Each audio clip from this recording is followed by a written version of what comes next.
السلام علیکم ورحمۃ اللہ وبرکاتہ. الحمد للہ رب العالمین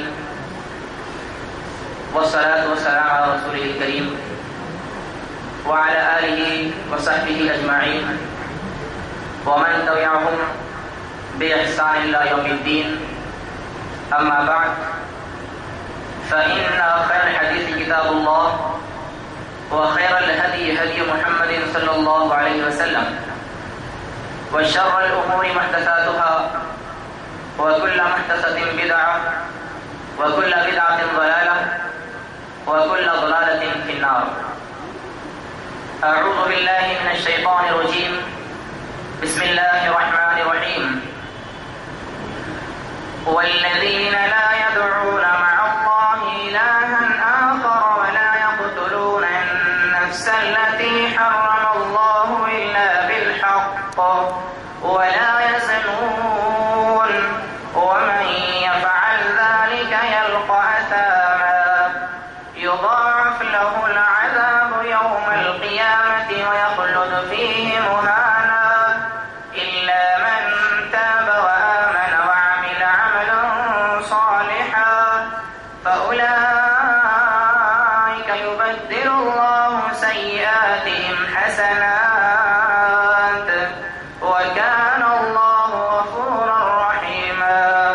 ومن تاب وعمل صالحا فإنه يتوب إلى الله متابا. والذين لا يشهدون الزور وإذا مروا باللغو مروا كراما. والذين إذا ذكروا بآيات ربهم لم يخروا عليها صما وعميانا. تمام قسم کی تعریفات وحدہ لا شریک خالق کائنات مالک الارض و سما کے لیے لائق و زیبا ہے. بعدہ درود و سلام کا نزول ہو اس ہستی اقدس و مقدس پہ کہ جن کا نام نامی اسم گرامی حضرت محمد اکرم صلی اللہ تعالی علیہ وعلی آلہ واصحابہ وبارک وسلم ہے. وہ ذات مقدسہ مبارکہ مطہرہ جنہیں اللہ رب العالمین نے رحمت کائنات بنا کر بھیجا اور جن کے ذریعے اہل کائنات کی ہدایت کا اور رہنمائی کا بندوبست فرمایا. اللهم صل على محمد وعلى آل محمد كما صليت على إبراهيم وعلى آل إبراهيم إنك حميد مجيد. اللهم بارك على محمد وعلى آل محمد كما باركت على إبراهيم وعلى آل إبراهيم إنك حميد مجيد. محترم سامعین کرام اور میری اسلامی ماں اور بہنوں، آج میں گزشتہ کی طرح درس قرآن کی حیثیت سے یا اللہ کی اس بابرکت کتاب قرآن مجید کی چند آیات کو لیے ہوئے کھڑا ہوں تاکہ میں آپ سب تمام حضرات کے سامنے ابھی جو میں نے آیات تلاوت کیے ہیں ان آیات کا خلاصہ پیش کروں کہ آخر اللہ رب العالمین احکم الحاکمین نے ان آیات بینات کے اندر انسانوں کے لیے کیا درس دیا اور ان آیات کے اندر ہمارے لیے کیا نصیحت ہے، اور اگر کوئی شخص ان آیات پر یا ان کے مطابق زندگی بسر کرتا ہے تو اس کے لیے رب کی بارگاہ میں کیا خوشخبریاں یا اس کے لیے کیا نوید ہے. میں نے آپ حضرات کے سامنے سورہ فرقان کی آیت نمبر 68 سے لے کر 73 تک تلاوت کی ہے. سورہ فرقان یہ قرآن مجید کا 25 نمبر کا سورہ ہے جس میں اللہ رب العالمین نے بہت ساری باتوں کو بیان کیا اور اصل لفظ جو فرقان ہے، فرقان قرآن کو کہا جاتا ہے بہت سارے نام ہیں. کتاب اللہ اسے کہا جاتا ہے، اسے حدیث بھی کہا جاتا ہے، اسے قرآن بھی کہا جاتا ہے، اسے کلام اللہ بھی کہا جاتا ہے. تو اسی طرح فرقان بھی اس کا ہی نام ہے اور اسی کو کہا جاتا ہے. فرقان کے لفظی معنی ہیں فرق کرنا، تمیز کرنا، اور یہ کتاب فرق کرتی ہے حق اور باطل کے درمیان میں. یہ کتاب فرق کرنے والی ہے اندھیرے اور اجالے کے درمیان میں. یہ کتاب فرق کرنے والی ہے روشنی اور تاریکی کے درمیان میں. یہ کتاب فرق کرنے والی ہے ظلمات اور نور کے درمیان میں. اور اللہ رب العالمین احکم الحاکمین نے اس سورہ شریفہ کے اندر بہت ساری باتوں کو بیان کیا ہے. من جملہ ان میں سے اللہ نے جن آیات کو بیان کیا جن کو میں نے تلاوت کیا ہے، اللہ فرماتا ہے کہ والذین لا يدعون مع اللہ الہا آخر ولا يقتلون النفس التي حرم اللہ الا بالحق ولا يزنون ومن يفعل ذلك يلقى اثاما. اللہ رب العالمین نے سورہ فرقان کی آیت نمبر 68 میں 3 باتوں کو بیان کیا ہے. پہلی بات کہ وہ لوگ جو اللہ کی ذات میں شریک نہیں ٹھہراتے. والذین وہ لوگ لا يدعون مع اللہ الہا آخر جو اللہ کے علاوہ کسی اور کو الہ، کسی اور کو معبود تصور نہیں کرتے ہیں. اور آگے اللہ فرماتا ہے ولا يقتلون النفس التي حرم اللہ الا بالحق، اور جو لوگ کسی جان کو بغیر کسی حق کے قتل کرتے ہیں. ولا يزنون، اور جو زناکاری نہیں کرتے ہیں. ومن يفعل ذلك يلقى اثاما، جو شخص یہ 3 باتوں کا ارتکاب کرے گا وہ اللہ کے پاس سزا کا مستحق ہوگا. اب سب سے پہلی بات اللہ کی ذات میں شریک ٹھہرانا. اللہ رب العالمین احکم الحاکمین نے سورہ نساء کے اندر ارشاد فرمایا کہ ان اللہ لا یغفر ان یشرک به ویغفر ما دون ذلک لمن یشاء، کہ بے شک اللہ تعالی شرک کو معاف نہیں کرے گا، اس کے علاوہ آدمی کے جو گناہ اللہ کی بارگاہ میں پیش کیے جائیں گے اللہ چاہے گا تو معاف کر دے گا. یغفر لمن یشاء، اللہ چاہے گا تو معاف کر دے گا سوائے شرک کے. اللہ نے پہلے مقام میں فرمایا سورہ نساء آیت نمبر 48 میں فرمایا. پھر دوسرے کا اللہ فرماتا ہے اسی سورہ کے اندر آیت نمبر 116 کے اندر کہ اللہ تعالیٰ کے ساتھ جو شریک ٹھہراتا ہے اللہ اس کو معاف نہیں کرے گا. اللہ اس کے علاوہ جو گناہ بندہ اللہ کی بارگاہ میں لائے اللہ اس چاہے تو معاف کر سکتا ہے. اس کے علاوہ اللہ فرماتا ہے سورہ مائدہ کے اندر اللہ نے کہا کہ انہو من یشرک باللہ فقد حرم اللہ علیہ الجنہ ومأواہ النار وما للظالمین من انصار، کہ جو شخص اللہ کی ذات میں، اس کی صفات میں، اس کی ملکیت میں، اس کے تمام کائنات کی حکومت کے اندر کسی کو شریک ٹھہراتا ہے فقد حرم اللہ علیہ الجنہ، اللہ نے ایسے لوگوں پر جنت کو حرام قرار دیا ہے. ومأواہ النار، اور ان کا ٹھکانہ جہنم ہے، اور ظالموں کے لیے اللہ کی بارگاہ میں کوئی مددگار نہ ہوگا. جب ایسے لوگ اللہ کی بارگاہ میں پیش کیے جائیں قیامت کے دن تو ایسے لوگوں کے لیے نہ کوئی مدد کرنے والا ہوگا، نہ ان کا کوئی وہاں پر مطیع فرمانبردار ہوگا، اور نہ وہاں پر کوئی ان کی جو ہے ہیلپ کرنے والا ہوگا. تو اللہ نے کیا کہا فقد حرم اللہ علیہ الجنہ. یہ بہت ہی بنیادی بات ہے، عقیدے کی بات ہے، بنیادی بات ہے. ہم میں سے بہت سارے مسلمان سارے اعمال کر بیٹھتے ہیں. ان سے پوچھا جائے کہ بھائی آپ نے حج کتنے کیے ہیں تو بڑے فخر سے کہیں گے کہ میں نے 5 حج کیے، میں نے 6 حج کیے، میں نے 10 حج کیے. ان سے سوال کیا جائے کہ کیا آپ ہر سال اپنے مال میں سے زکوٰۃ ادا کرتے ہیں تو کہیں گے کہ ہاں ہم اتنی زکوٰۃ اللہ کی راہ میں دیتے ہیں، ہم اتنا مال اللہ کی راہ میں خرچ کرتے ہیں.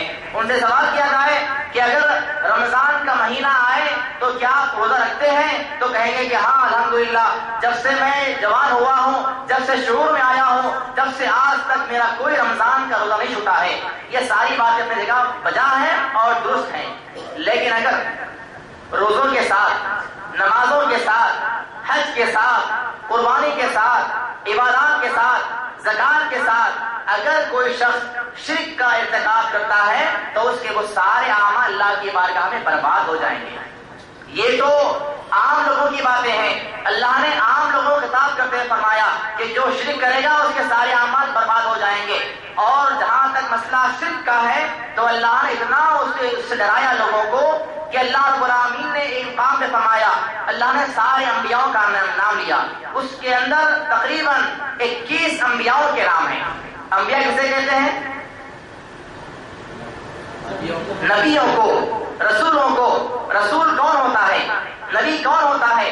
جسے اللہ منتخب کرتا ہے اپنے لوگوں, اپنے بندوں کے درمیان میں اس کی بات کو پہنچانے کے لیے.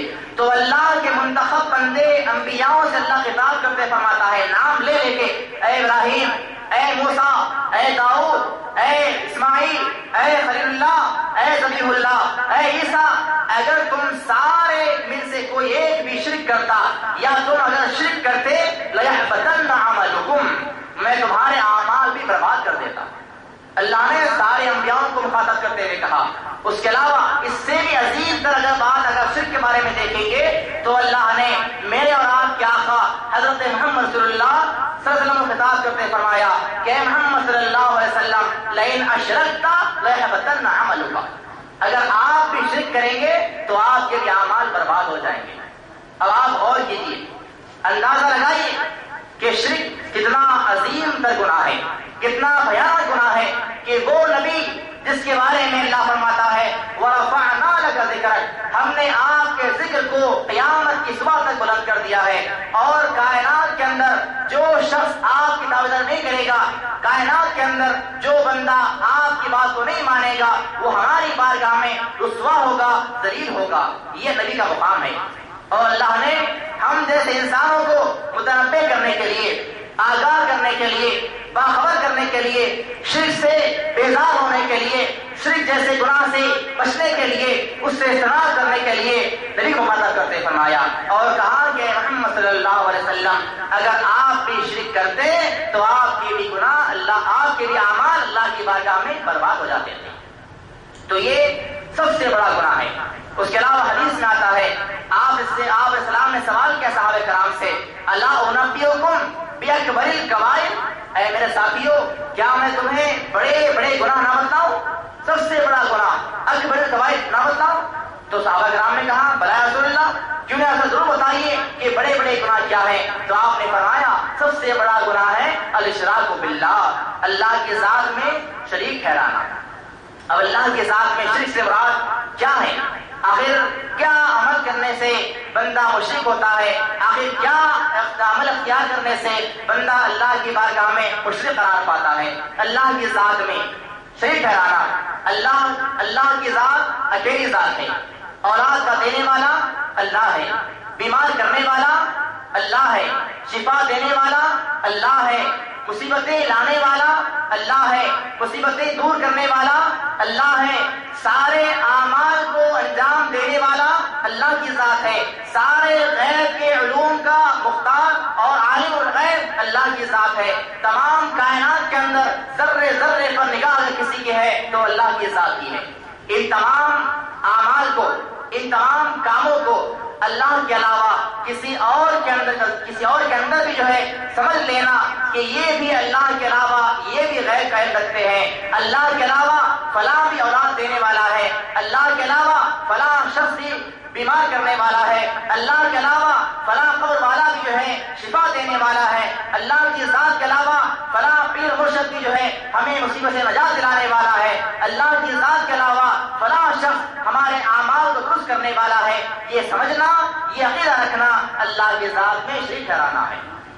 اور آج ہمارا کیا حال ہے؟ آگے بات آئے گی انشاءاللہ آیتوں کے اندر کہ شرک کتنا عظیم تر گناہ ہے, کتنا بھیانک گناہ ہے. آج ہم بات پر ذری بات پر معمولی مصیبت پر اللہ کو چھوڑ کر غیروں کے آگے دست سوال کرتے ہیں, اللہ کو چھوڑ کر غیروں کے آگے ہاتھ پھیلاتے ہیں, اللہ کی ذات کو چھوڑ کر غیروں کے آگے جو ہے اپنے پیشانی جھکا دیتے ہیں. یہ آج ہمارا حال ہے. آج اللہ فرماتا ہے سورہ کہف سورہ نمبر 18 آیت نمبر 110 اللہ فرماتے ہوئے کہتا ہے کہ قل انما انا بشر مثلکم یوحا, کہہ دیجئے اے محمد صلی اللہ علیہ وسلم میں بھی تمہاری طرح انسان ہوں. الیہ انما الہکم الہ واحد, فرق یہ ہے کہ میری طرف اللہ کی طرف سے وہی آتی ہے۔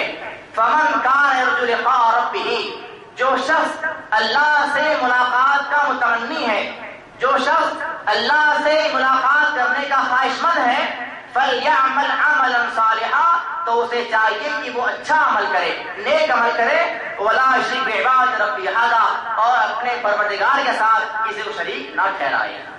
اللہ فرماتا ہے سورہ کہف کے اندر، اور یہاں پر اگر بات یہ آئی ہے کہ محمد صلی اللہ علیہ وسلم کہہ دیجئے کہ میں بھی تم جیسا انسان ہوں، تو یہاں پر ایک مسئلہ سمجھ جائیے۔ اللہ نے سورہ کہف سورہ نمبر 18 آیت نمبر 110 میں اللہ فرماتے ہوئے کہتا ہے کہ محمد صلی اللہ علیہ وسلم آپ لوگوں سے بتلا دیے، لوگوں کہہ دیجئے کہ میں تم جیسا انسان ہوں۔ اور آج خصوصاً اس مہینے کے اندر جگہ جگہ جو لوگ نعرے بلند کرتے ہیں، جگہ جگہ جہاں پر لوگ یہ واویلا مچاتے ہیں، جگہ جگہ لوگ جہاں پر یہ الفاظ بیان کرتے ہیں کہ نعوذ باللہ، نعوذ باللہ، عیاذ اللہ، معاذ اللہ، اللہ کے نبی محمد صلی اللہ علیہ وسلم نور تھے، تو اللہ نے ان کا جواب دیا اور کہا کہ نبی نور نہیں تھے۔ اگر آپ نبی کو نور مانتے ہیں تو آپ نے ان کا درجہ گھٹا دیا ہے۔ کیوں؟ اس لیے کہ اللہ کا فرمان ہے، ہم اللہ کے فضل و کرم سے کوئی بات بغیر ثبوت کے، بغیر دلیل کے نہیں کرتے، اور ہماری دلیل ہوتی ہے، ہمارا ثبوت ہوتا ہے کتاب اللہ یا اللہ کے سنت، رسول کی سنت، اس کے علاوہ ہم ہٹ کے بات نہیں کرتے۔ اللہ نے فرمایا سورہ بنی اسرائیل کی آیت ہے کہ وَلَقَدْ كَرَّمْنَا بَنِي آدَمَ حَمَلْنَاهُمْ فِي الْبَرِّ وَالْبَحْرِ، کہ ہم نے آدم کی اولاد کو برتری بخشی، ہم نے آدم کی اولاد کو فوقیت دی، انہیں افضل بنایا، کہاں کہاں؟ فی البر والبحر، خشکی میں اور سمندر کے اندر۔ تو اس آیت سے یہ بات معلوم ہوتی ہے کہ روح زمین کے اوپر، اس کائنات کے اوپر، چاہے وہ کائنات زمین کی ہو چاہے آسمان کی ہو، ساری کائنات کے اندر سب سے افضل مخلوق کوئی ہے تو انسان کی مخلوق ہے، ہماری مخلوق ہے۔ وَلَقَدْ كَرَّمْنَا بَنِي آدَمَ، بنی آدم کے بیٹے کون ہیں؟ ہم ہیں۔ ہماری منزلت، ہمارا درجہ، ہمارا مقام ساری مخلوقات سب سے افضل ہے۔ پرندے، چرندے، درندے، چوپائے، جنات، شیاطین، فرشتے، سارے ہم سے نیچے ہیں، ہم سب سے اوپر ہیں۔ اگر آپ نبی کے بارے میں یہ خیال کرتے ہیں کہ نعوذ باللہ نبی نور تھے، تو معلوم ہوا کہ نبی فرشتے تھے اور فرشتوں مقام سے کم تر ہیں۔ تو ہم نے خود یہ جملہ کہہ کے اپنے پیغمبر کے مقام کو گھٹا دیا ہے۔ اور یہاں پہلی بات تو ہم نے اپنے نبی کے مقام کو گھٹا دیا، اور دوسری مقام اگر بات کی جائے تو اس قرآن کی آیت کا ہم نے انکار کر دیا۔ اللہ کا فرماتا ہے کہ نبی نور نہیں تھے بلکہ تم جیسے انسان تھے، اور ہم کہتے ہیں کہ نبی نور تھے۔ ایک طرف قرآن کا انکار، دوسری طرف نبی کا مقام ہم نے گھٹا دیا، ہم کئی گناہوں کا کئی مرتکب بن جاتے ہیں۔ اس کے علاوہ اللہ رب العالمین نے شرک کے بارے میں ارشاد فرمایا سورہ نور کے اندر، سورہ نمبر 24 میں اللہ فرماتا ہے آیت نمبر 55 کے اندر، یہ بہترین آیت ہے شرک سے بیزارگی کے بارے میں، شرک کتنا عظیم گناہ ہے اس کو سمجھنے کے لیے، اور خصوصیت کے ساتھ آج ساری کائنات کے اندر ہم جہاں ذلیل ہیں، جہاں رسوا ہیں، جہاں مغلوب ہیں، خوار ہیں، اس کی وجہ بھی شرک ہے۔ اور اتفاق کی بات یہ ہے قرآن مجید عجیب کتاب ہے، قرآن مجید یہ عجیب کتاب ہے، اور اللہ کی عجیب جو ہے اللہ رب العالمین سے معجزہ بنا دیا ہے۔ جب اسے پڑھا جائے ایسا معلوم ہوتا ہے کہ آج آیت نازل ہوئی ہے۔ ابھی جب میں پڑھ رہا تھا، حالانکہ بے شمار مقامات پر کئی مرتبہ اسے پڑھا ہوگا، بیان بھی کیا ہوگا، لیکن آج جب اسے پڑھا تو ایسا معلوم ہوا کہ اللہ نے اسے آج اتارا ہے آیت کو۔ اللہ نے کیا فرمایا؟ وَعَدَ اللَّهُ الَّذِينَ آمَنُوا مِنكُمْ وَعَمِلُوا الصَّالِحَاتِ، جو لوگ ایمان لائے اور نیک عمل کرتے رہے، لَيَسْتَخْلِفَنَّهُمْ فِي الْأَرْضِ، اللہ وعدہ کرتا ہے کہ ایمان لانے کے بعد عمل کرنے والوں کے لیے اللہ ان کا مقام بلند کر دے گا اور انہیں خلافت دے دے گا زمین کے اندر۔ لَيَسْتَخْلِفَنَّهُمْ فِي الْأَرْضِ، البتہ ضرور بے ضرور زمین کا انہیں خلیفہ بنا دیا جائے گا۔ کیسا؟ كَمَا اسْتَخْلَفَ الَّذِينَ مِن قَبْلِكُمْ، جس طرح تم سے پہلے والوں خلیفہ بنایا گیا تھا۔ جب جب لوگوں نے قرآن کو پکڑے رہے، جب جب قوم اس کتاب کو تھامے رہی، جب جب لوگوں نے قرآن پر عمل پیرا ہونے کے لیے اپنے آپ وقت کر دیا، وہ قومیں اور وہ آدمی جو ہے اللہ کی بارگاہ میں بلند رہے اور زمین میں خلافت ان کے ہاتھ میں رہی۔ آگے اللہ فرماتا ہے خلافت بھی دے دے گا اور وَلَا يُمَكِّنَنَّهُمْ لَهُمْ دِينَهُمُ الَّذِي ارْتَضَىٰ، اور وہ لوگ جس دین پر قائم ہیں، اسلام پر قائم ہیں، ان کے اس اسلام سے راضی ہو جائے گا اور ان کو مضبوط جما دے گا، اتنا مضبوط کر دے گا کہ کائنات کی کوئی طاقت ان کو بگاڑ نہیں سکتی۔ اور اللہ فرماتا ہے وَلَا يُبَدِّلْنَهُم مِّن بَعْدِ خَوْفٍ أَمْنًا، اور باوجود اس کے کہ زمین میں خوف ہوگا، زمین میں ڈر ہوگا، زمین کے اندر فسادات ہوں گے، ایسے ماحول میں بھی قرآن پر عمل کرنے والوں کے لیے اور ایمان لانے والوں کے لیے، عمل کرنے والوں کے لیے امن و امان ہوگا۔ زمین میں چاہے کتنا فساد وبا ہو جائے، زمین میں چاہے کتنا بگاڑ پیدا ہو جائے، لیکن ایمان اور عمل کرنے والوں کے لیے اللہ فرماتا ہے کہ میں ان کے دلوں پر اطمینان داخل کر دوں گا، دلوں کے اندر۔ اب آگے اللہ نے بہترین بات بیان فرمائی، اللہ نے ان کے اوصاف کو بیان کیا۔ ان کے اوصاف کیا ہوں گے؟ پہلی بات تو ایمان لانے والے ہوں گے، دوسرا بس عمل صالح کریں گے، اور اللہ فرماتا ہے ایمان اور عمل صالح کے بعد ان کا تیسرا وصف یہ ہوگا کہ میری عبادت کرنے والے ہوں گے، یعبدوننی، میری عبادت کرنے والے ہوں گے، لا یشرکون بی شیئا، میرے علاوہ کسی کو شریک نہ ٹھہرائیں۔ تو جو شخص اللہ کے ذات میں شریک ٹھہراتا ہے، جو قوم اللہ کو چھوڑ کر غیروں کے آگے ہاتھ پھیلاتے ہیں، جو لوگ اللہ کو چھوڑ کر غیروں کے آگے سجدے کرتے ہیں، ایسے لوگ اللہ کے فرمان کے مطابق مغلوب ہوں گے، انہیں مارا جائے گا، انہیں پیٹا جائے گا، انہیں کاٹا جائے گا، انہیں رسوا کیا جائے گا، ذلیل کیا جائے گا، انہیں بہت دکان دیا جائے گا۔ یہ رب کا فرمان ہے۔ اور آج ہم سنتے بھی ہیں اور آپس میں باتیں کرتے ہوئے کہتے بھی ہیں کہ آج کیا حال ہے، ہر طرف مسلمان مظلوم ہیں، مقہور ہیں، ذلیل ہیں، خوار ہیں، آخر کب ہمارا یہ مقام ختم ہوگا، ہم کب بلندی پر آئیں گے، کب دنیا پر حکومت کریں گے۔ یہ ساری باتیں کرنے سے نہیں ہونے والی ہیں جب تک یہ عمل ہمارے پاس نہ آ جائے۔ بنیادی بات ہے شرک کا عمل اختیار کرنے والا بندہ نہ دنیا میں کامیاب رہے گا اور آخرت میں کامیاب ہونے والا ہے۔ آگے اللہ فرماتا ہے وَمَنْ كَفَرَ بَعْدَ ذَلِكَ فَأُولَٰئِكَ هُمُ الْفَاسِقُونَ، جو لوگ ایمان کے بعد، عمل کرنے کے بعد، اللہ کی بندگی کرنے کے بعد شرک کریں گے تو یہ اللہ کے ساتھ انکار کرنے والے اور فاسق اور فاجر قوم ہیں۔ تو یہ اللہ نے شرک کے بارے میں بہت سارے مقامات پر باتوں کو بیان کر دیا ہے۔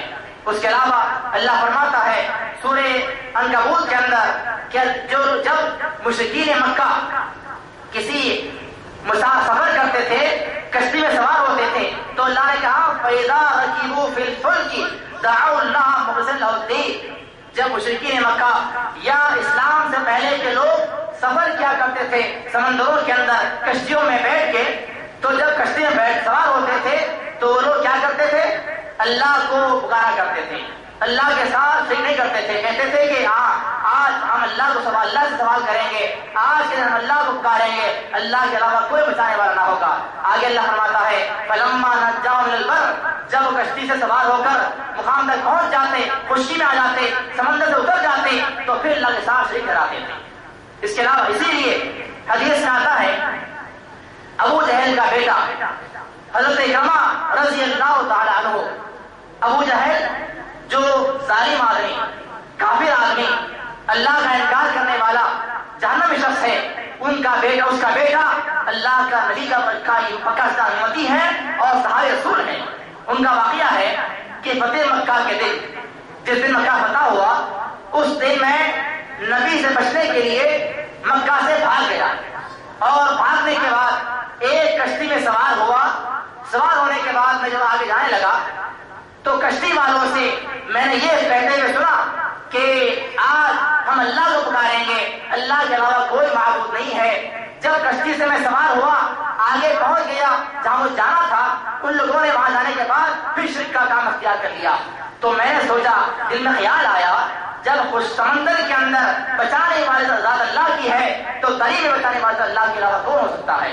اور میں اسی وقت واپس پلٹا، مکہ آیا اور آپ کے ہاتھ پر ایمان قبول کر لیا۔ تو یہ اللہ رب العالمین نے شرک کے بارے میں بیزاری کا اظہار کرتے ہوئے امت مسلمہ کو اس سے آگاہ کر دیا اور باخبر کر دیا۔ اس کے علاوہ شرک کے بارے میں آخری آیت ہے، اللہ فرماتا ہے کہ ما قدر اللہ بقدرہ، اللہ رب العالمین کا جو مقام تھا، اللہ کا جو اس کی جو منزلت تھی، اس کا جو قدر تھا، ہم نے اس کو پہچانا ہی نہیں ہے۔ اللہ کے بارے میں ہمارے دلوں کے اندر کیا خیال ہے؟ کیا ہے؟ بس اللہ کی ذات ہے، عرش پر موجود ہے، زمین میں دیکھ رہی ہے، ہمارے اعمال سے واقف باخبر ہے، ہم اتنا جانتے ہیں۔ جب مصیبتیں آتی ہیں ہم اللہ کو چھوڑ دیتے ہیں، پریشانیاں آتی ہیں اللہ کو چھوڑ دیتے ہیں۔ تو اللہ نے کہا اصل میں اس لیے ہوتا ہے ہم نے اللہ کو پہچانا ہی نہیں ہے۔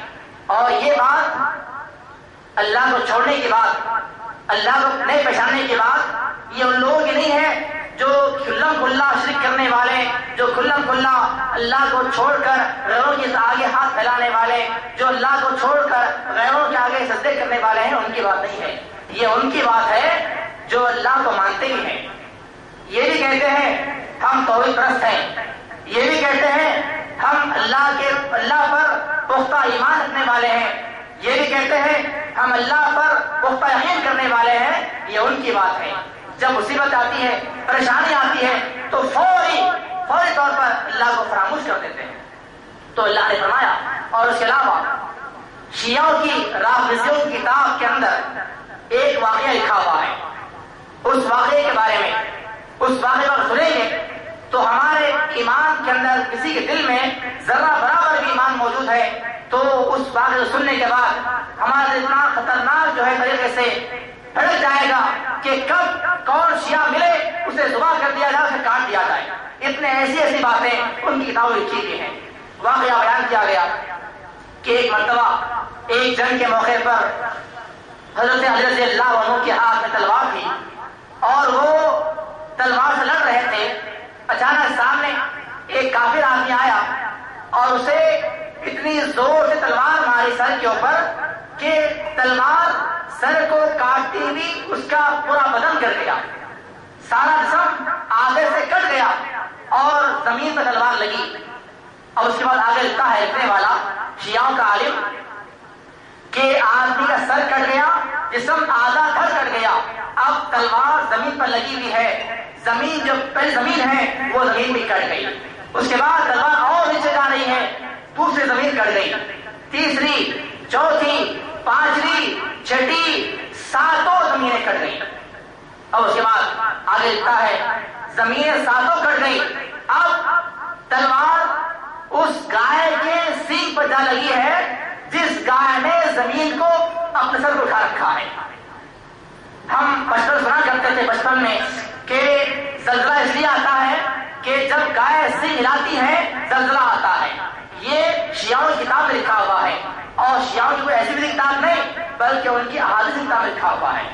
اب کیا ہوگا؟ اگر اور تلوار آگے بڑھی تو گائے کا سر کٹ جائے گا اور زمین تباہ و برباد ہو جائے گی۔ اب اگر لگتا ہے کہ اللہ ڈر گیا، نعوذ باللہ من ذالک، اعاذ باللہ، اللہ ڈر گیا۔ بہادر آدمی علی ہے نا، ڈرنا چاہیے۔ نعوذ باللہ من ذالک، اللہ ڈر گیا۔ اللہ نے یہاں فرمایا ما قدر اللہ قدر ہی، ہم نے اللہ کو پہچانا ہی نہیں ہے۔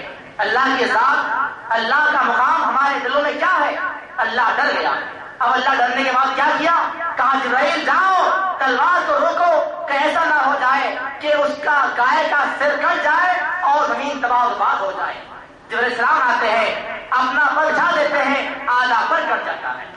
نعوذ باللہ من ذالک، ہمارا مقام ہمارے دلوں کے اندر یہ مقام اللہ کا ہے۔ اللہ ڈرنے والا، اللہ ڈرنے والی ذات ہے۔ کیا کوئی اللہ تعالیٰ کسی بندے ڈرنے والا ہے؟ اللہ کے بارے میں ہمارے ایسے عقائد ہیں۔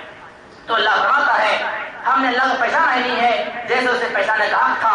آگے اللہ کہتا فرماتا ہے کہ والقمیہ، قیامت کے دن ساری زمین اللہ کے ہاتھ میں ہوگی اور آسمان اللہ کے دائیں ہاتھ میں ہوگا، اور اللہ تعالیٰ اس وقت آواز لگائے گا کہاں ہیں صحیح کرنے والے، کہاں ہیں وہ لوگ جو مجھے چھوڑ کر اوروں کے سامنے ہاتھ پھیلا کرتے ہیں۔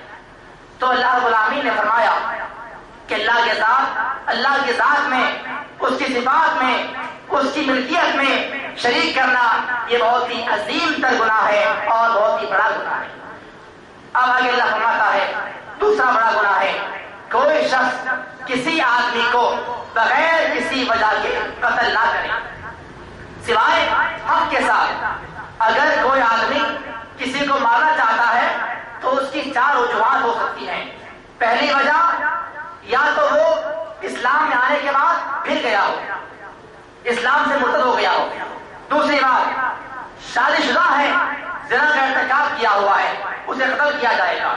تیسری بات کسی آدمی کو ناحق طور پر مار دیا ہے تو اس کے بدلے اسے مارا جائے گا۔ اور چوتھی بات جادو کرنے والا۔ ان 4 لوگوں کو قتل کرنا جائز ہے اور برحق ہے، لیکن قتل کون کرے؟ ہم اور آپ ڈائریکٹ نہیں کر سکتے۔ اس قتل کرنے کے لیے، اسے مارنے کے لیے، سزا دینے کے لیے اسلامی مملکت ہو، اسلامی حکومت ہو۔ آگے اللہ فرماتا ہے کہ جو شخص کسی نفس کو بغیر کسی گناہ کے قتل کر دیتا ہے تو ایسا شخص بھی جو ہے اللہ کے پاس ظالم ہے اور وہ جابر ہے۔ حدیث میں آتا ہے، آپ نے فرمایا، صحیح بخاری کی روایت ہے کہ ساتھیوں میں تمہیں بتاتا ہوں کہ 7 ایسے گناہ ہیں جن کے کرنے کے بعد انسان کے اعمال برباد ہو جاتے ہیں۔ اجتنبوا السبع الموبقات، 7 ہلاک کرنے والے گناہوں سے بچو جن کرنے کے بعد ہمارے سارے اعمال برباد ہو جاتے ہیں۔ ان 7 گناہوں میں پہلا گناہ ہے الاشراک باللہ، اللہ کے ساتھ شریک کرنا، اور دوسرا گناہ ہے کسی نفس کو بغیر کسی گناہ کے، بغیر کسی وجہ کے قتل کر دینا۔ اس کے علاوہ آگے اللہ فرماتا ہے ولا یزنون، اور جو لوگ اللہ پر ایمان لانے والے ہوتے ہیں وہ زنا کا ارتکاب نہیں کرتے۔ زنا کاری کرنا، بدکاری کرنا یہ بہت ہی عظیم گناہ ہے۔ اللہ نے فرمایا لا تقربوا الزنا، اے ایمان والو زنا کے قریب بھی نہ جاؤ، کیونکہ زنا کا ارتکاب کرنے والا شخص اللہ کی بارگاہ میں ملعون ہے اور وہ ڈرتی ہے۔ اس کے علاوہ آگے اللہ فرماتے کہتا ہے جو شریک ٹھہرائے گا، زنا کا ارتکاب کرے گا، کسی شخص کو قتل کر دے گا ناحق، اس کے اللہ کی بارگاہ میں یضاعف له العذاب یوم القیامہ، ایسے لوگوں کو اللہ کی بارگاہ میں بہت ہی سخت عذاب دیا جائے گا، وَغُفِي مُعَانَا، اور وہ جہنم میں ہمیشہ ہمیشہ رہیں گے۔ آگے اللہ رب العالمین نے دیکھیے اللہ بھی کتنا رحم کرنے والا، کتنا معاف کرنے والا ہے۔ اللہ نے متنبہ کیا، آگاہ کیا، باخبر کیا اور کہا جو شریک ٹھہرائے گا وہ جہنمی ہوگا۔ اور یہاں اللہ فرماتا ہے الا من تاب وآمن وعمل صالحا، مگر جو شخص شرک کرنے کے بعد، کسی کو مارنے کے بعد، زنا کرنے کے بعد بھی اگر توبہ کر لیتا ہے، الا من تاب وآمن، توبہ کرتا ہے اور ایمان لاتا ہے اور عمل صالح کرتا ہے، اللہ اس کو معاف کر دیتا ہے۔ یہ اللہ کی ذات ہے، ہم نے لوگ پہچانا ہی نہیں ہے۔ ہم سے گناہ ہو جائے، غلطیاں ہو جائے تو ہم کیا کرتے ہیں؟ دل میں خیال آتا ہے چلو یہ گناہ کر لیا، گناہ تو ہو ہی گیا ہے، اب کیا اللہ کے پاس جائیں توبہ کریں، اللہ معاف کرے گا کہ نہیں کرے گا؟ ہمارے دل میں خیال شیطان ڈالتا ہے اور ہم گناہ پہ گناہ کیے جاتے ہیں، یہاں تک کہ ہمارا دل پورا سیاہ اور کالا ہو جاتا ہے۔ آگے اللہ فرماتا ہے کہ جو شخص گناہ کرنے کے بعد توبہ کرے گا، ایمان لائے گا، نیک عمل کرے گا تو اللہ تعالیٰ ان کے گناہوں کو تبدیل کر دے گا اچھائیوں کے اندر۔ حدیث میں آتا ہے، صحیح مسلم کی روایت ہے، آپ نے بیان فرمایا ایک ایسا آدمی لایا جائے گا قیامت کے دن جو سب سے آخر میں جہنم سے نکالا جائے گا، اس کو لایا جائے گا، اللہ کے پاس پیش کیا جائے گا اور اللہ سوال کرے گا کہ فلاں شخص تو نے فلاں مقام پر فلاں وقت یہ گناہ کیا تھا۔ بندہ کہے گا کہ ہاں اللہ میں نے گناہ کیا تھا، کیونکہ وہاں پر اللہ کی بارگاہ میں کسی بھی شخص کو انکار کی ضرورت نہ ہوگی۔ کیوں اللہ تعالیٰ فرماتا ہے سورہ یاسین کے اندر یوم یختم علی افواہہم وتکلمنا ایدیہم، اللہ تعالیٰ قیامت کے دن انسان کے منہ پر مہر لگا دے گا، سی دیا جائے گا اور انسان کی عادت پر گواہی دیں گے۔ تو اللہ سوال کرے گا اے فلاں شخص تو نے فلاں مقام پر فلاں ٹائم یہ گناہ کیا تھا، بندہ کہے گا کہ ہاں اللہ میں نے گناہ کیا تھا۔ آگے اللہ کہے گا کہ تو نے فلاں دن فلاں مقام پر گناہ کیا تھا، بندہ کہے گا کہ ہاں اللہ میں نے گناہ کیا تھا۔ اللہ کہے گا کہ جا تیرے سارے گناہ کو میں نے آج چھپا دیا ہے اور ایک ایک گناہ کے بدلے تیرے لیے اچھائی ہے لیکن نیکی ہے۔ حدیث میں آتا ہے کہ اللہ تعالیٰ اس کے چھوٹے گناہ پیش کرے گا، بڑے گناہ پیش نہیں کرے گا۔ تو اب جب اللہ نے یہ جملہ کہہ دیا کہ اے بندے تو چلا جا، تیرے ہر گناہ کے بدلے اچھائی ہے، نیکی میں نے تجھے عطا کر دی ہے، تو بندہ لالچ میں آ جائے گا اور دیکھے گا اللہ کتنا معاف کرنے والا، کتنا رحم کرنے والا ہے۔ کل اللہ بندہ کہے گا کہ اے اللہ یہ تو چھوٹے گناہ ہے، میرے بڑے گناہ اور بھی تھے۔ یہ کہتے ہوئے نبی اسلام مسکرا دیے، ہنس پڑے، یہاں تک کہ آپ کی ذات نظر آ گئی۔ تو یہ اللہ کا رحم و کرم ہے۔ اللہ تعالیٰ اگر معاف کرنے پہ آ جائے تو اللہ سب گناہ کو معاف کر دے گا، اگر پکڑنے پہ آ جائے تو پھر انسان کا کوئی گناہ اس سے چھوٹا نہ جائے گا۔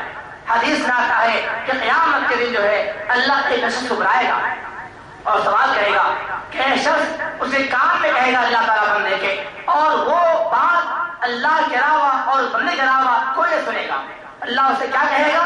نبی نے فرمایا اللہ یاد دلائے گا تو نے فلاں مقام پر فلاں گناہ کیا تھا، اللہ اس کے سارے گناہ کو یاد دلائے گا، چھوٹے بڑے سب گناہ کو یاد دلائے گا، اور اللہ کہے گا، آخر میں کہے گا کہ بندہ تمام گناہوں کے بارے میں کہتا جائے گا کہ ہاں اللہ میں نے کیا تھا، ہاں اللہ میں نے کیا تھا۔ اللہ آخر فرمائے گا کہ جا آج تم کو میں نے معاف کر دیا، تیرے لیے رحمت کا پروانہ ہے۔ اس کے بعد اللہ نے فرمایا ایک اور شخص کو لایا جائے گا، سوال کرے گا اللہ اس سے بھی سوال کرے گا، کہے گا کہ اے فلاں بن فلاں، تو نے فلاں مقام پر فلاں دن یہ گناہ کیا تھا۔ بندہ کہے گا کہ ہاں اے اللہ میں نے گناہ کیا تھا۔ اللہ سوال کرے گا کہ اے بندے تو نے وہ گناہ کیوں کیا تھا؟ نبی نے فرمایا جس شخص سے یہ سوال کیا جائے تو نے گناہ کیوں کیا تھا، سمجھ جاؤ وہ ہلاک ہو گیا، برباد ہو گیا۔ تو یہ اللہ کی ذات ہے، یہ اللہ کی صفات ہے، یہ اللہ کی شان ہے۔ جسے معاف کرے اس کی اختیار کی بات ہے، اس کی مرضی کی بات ہے، کسی عذاب میں لے لے اس کے اختیار کی بات ہے، نہ اسے کوئی پوچھنے والا ہے نہ گرفت کرنے والا ہے۔ اے اللہ تو نے فلاں کو معاف کر دیا، مجھے کیوں پکڑا؟ کوئی سوال نہیں کرے۔ حدیث میں آتا ہے کہ قیامت کے دن سارے انبیاء، سارے صلحاء، سارے شہید، سارے بڑے بڑے لوگ، ولی، تمام لوگ اللہ کی بارگاہ میں کھڑے ہوئے رہیں گے، یہاں تک کہ ان کے اندر صفوں کے اندر فرشتے بھی ہوں گے، اور اللہ کی عظمت اس کا اتنا جلال ہوگا کہ کوئی بات نہ کر سکے گا، جسے اللہ اجازت دے گا وہی وہاں پہ بات کر سکے گا۔ تو اللہ فرماتا ہے کہ ان تمام گناہوں کے باوجود بھی جو ہے جو شخص ایمان لائے گا، عمل کرے گا، توبہ کرے گا، اللہ اس سے معاف کرنے والا ہے۔ اور توبہ کیسی توبہ؟ ایسا نہیں گناہ ہو گیا توبہ توبہ توبہ توبہ کر لیا، یہ توبہ نہیں ہوتی۔ اللہ نے فرمایا توبۃ نصوحا، اے ایمان والو اللہ کی بارگاہ میں سچی توبہ کرو۔ وہ کیسا؟ حدیث میں آتا ہے کہ ایمان کے گناہ کرنے کے بعد کسی کو توبہ کرنا ہے تو توبہ کی شرائط ہے۔ پہلی شرط یہ ہے کہ بندہ اس گناہ پر شرمندہ ہو جائے کہ اللہ ہاں میں نے فلاں ٹائم پر فلاں گناہ کیا تھا، اے اللہ شیطان مجھے بہکا دیا تھا، مجھ سے گناہ ہو گیا ہے۔ اس کے بعد دوسرا شرط یہ ہے کہ بندہ جو ہے شرمندہ ہونے کے بعد اللہ کے سامنے یہ عزم کرے، پختہ ارادہ کرے کہ آج کے بعد یہ گناہ مجھ سے سرزد نہیں ہوگا۔ اب اللہ سے سوال کرے گا، توبہ کرے گا، اللہ اس کو معاف کرے گا۔ ایسا نہیں کہ توبہ بھی کر رہا ہے، پھر صبح اٹھنے کے بعد گناہ کر رہا ہے، پھر آگے توبہ کرتا ہے، پھر صبح اٹھ کے گناہ کرتا ہے، ایسے شخص کی توبہ قبول نہیں ہوگی۔ شرائط توبہ کی شرائط بھی ہے کہ ایمان لانے کے بعد، نیک عمل کرنے کے بعد گناہ ہو جائے تو اللہ کی بارگاہ میں آؤ اور سچی توبہ کرو، اللہ معاف بھی کرے گا اور تمہارے گناہوں کو ختم بھی کر دے گا۔ آگے اللہ فرماتا ہے کہ جو شخص، جو ایمان والے بندے جو ہے اللہ کی بارگاہ میں آئیں گے اور توبہ کریں گے، اللہ تعالیٰ معاف کرنے والا اور توبہ قبول کرنے والا ہے۔ آگے اللہ کہتا ہے کہ والذین، جو لوگ جھوٹی گواہی نہیں دیتے اور جب ان کے پاس لہو بات، بیکار کی بات ان کے سامنے کی جاتی ہے تو وہ وہاں سے بھاگ جاتے ہیں، وہاں سے وہ چلے جاتے ہیں۔ اور جہاں تک سوال آیا جھوٹی گواہی کا، جھوٹی بات کا، حدیث میں آتا ہے آپ السلام نے ایک مرتبہ صحابہ سے فرمایا اے ساتھیوں کیا میں تمہیں نہ بتلاؤں کہ بڑے گناہ کیا ہیں؟ لوگوں نے کہا یا رسول اللہ بتائیے کہ بڑا گناہ کیا ہے؟ آپ نے فرمایا سب سے بڑا گناہ ہے اللہ کے ساتھ شریک کرنا، اس کے بعد دوسرا بڑا گناہ ہے اپنے والدین کی نافرمانی کرنا، اس کے بعد حدیث میں آتا ہے کہ آپ جو ہے یہ دو باتیں بیان کرتے ہوئے تیل لگائے بیٹھے ہوئے تھے۔ جب یہ دو باتیں بیان کر رہے تھے کہ اللہ کے ساتھ شریک کرنا اور والدین نافرمانی کرنا دو بڑے گناہ ہیں، یہ کہتے ہوئے آپ تیل لگائے بیٹھے ہوئے تھے۔ اس کے بعد آپ نے فوری تیل چھوڑ دیا، آپ سیدھے بیٹھ گئے اور آپ نے فرمایا الا وقول الزور، الا وقول الزور، الا وقول الزور، خبردار تیسرا بڑا گناہ ہے جھوٹی گواہی دینا، جھوٹی بات بیان کرنا۔ اور صحابی کا بیان ہے کہ یہ جملہ آپ اتنی بار بیان کر رہے تھے کہ میں سمجھا شاید آپ اب رکنے والے نہیں ہیں، بار بار آپ بیان کر رہے تھے قول الزور قول الزور قول الزور۔ تو جھوٹی گواہی دینا، جھوٹی بات کرنا، جھوٹ کو اختیار کرنا، یہ بہت بڑا گناہ ہے۔ اور آج ہمارے معاشرے کے اندر، ہمارے زندگیوں کے اندر ہم اگر جائزہ لیں تو قدم قدم پر ہر لمحہ، ہر سیکنڈ، ہر منٹ ہم جھوٹ کو بولتے ہیں، جھوٹ اختیار کرتے ہیں۔ اللہ نے فرمایا کہ جھوٹ سے بچنے والے لوگ اللہ کے بارگاہ میں کامیاب ہوں گے اور سرخرو ہوں گے۔ اس کے بعد اللہ فرماتا ہے، آخری آیت میں اللہ فرماتے کہتا ہے کہ جن لوگوں کے سامنے اللہ کی بات بیان کی جاتی ہے تو وہ لوگ اللہ کی بات بیان کی جانے کرنے کے بعد اندھے اور بہر نہیں ہوتے۔ یعنی اللہ نے بیان فرما دیا شرک نہ کرو، اللہ نے کہہ دیا کہ جھوٹی بات بیان مت کرو، جھوٹ مت بولو، اللہ نے کہہ دیا کسی کو ناحق قتل مت کرو، اللہ نے کہہ دیا کسی پر ظلم نہ کرو، اللہ نے کہہ دیا غیبت سے بچو، اللہ نے کہہ دیا شک نہ کرو، بدگمانی مت کرو۔ یہ ساری باتیں ہم نے سن لی اور ہم نے سماعت کر لی۔ اب جب یہاں سے چلے گئے تو پھر وہی رفتار بے ڈھنگی جو پہلے سے کافی ہے، یہ نہیں ہوتا۔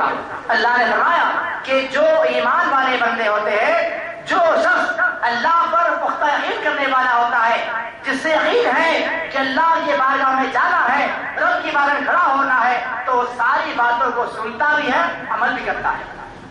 ایسا نہیں کہ سن لیا، آدھا سنا آدھا چھوڑ دیا، پتہ نہیں کیا سنا کیا چھوڑا، یہ اسے بھی ساتھ نہیں ہے۔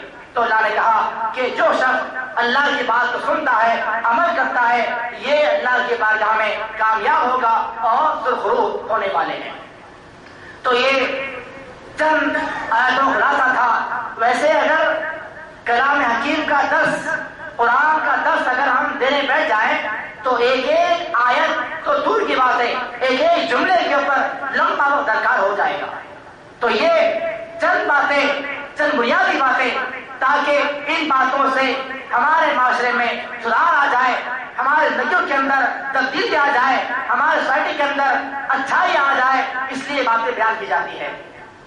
ہمیں تو شوق نہیں ہے کہ گلے کو پھاڑ کر بلند آواز سے رب کی بارگاہ میں کھڑے ہو کر، مسجد میں کھڑے ہو کر آپ تک اس پیغام کو پہنچایا جائے، نہ ہمیں تنخواہ دی جاتی ہے، نہ ہماری ذمہ داری عائد ہے۔ بہرحال اس لیے بیان کی جاتی ہے تاکہ ہمارا جو معاشرہ ہے، جو گندگی ملبت ہے، تمام برائیاں اسے پائی جاتی ہے، شرک کی برائیاں، تعویذ کی برائیاں، جنگلوں کے پاس جانے کی برائیاں، اپنے آپ میں اپنے اعمال کے اندر برائیوں کو اتنا بھر لیا ہے کہ اچھائی تلاش کی جائے تو شاید کوئی اچھا نکل جائے، اتنے برائیاں ہمارے پاس موجود ہیں۔ تو یہ ساری رب کے فرمان کی باتیں، اللہ کی باتیں، نبی کی باتیں، احادیث کی باتیں اس لیے بیان کی جاتی ہے کہ ہمارے زندگی میں تبدیلی آ جائے۔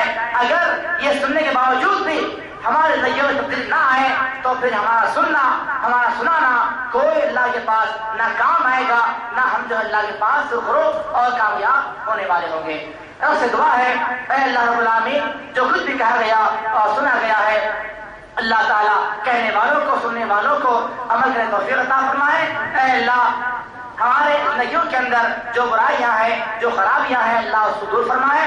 اے اللہ ہم بہت ہی کمزور ہیں، بہت ہی لاچار ہیں عقیدے کے معاملے کے اندر، اے اللہ مضبوط بنا دے، اے اللہ ہمارا ایمان مضبوط جما دے، اے اللہ ہم کو جو ہے تجھ پر بھروسہ کرنے والا بنا دے۔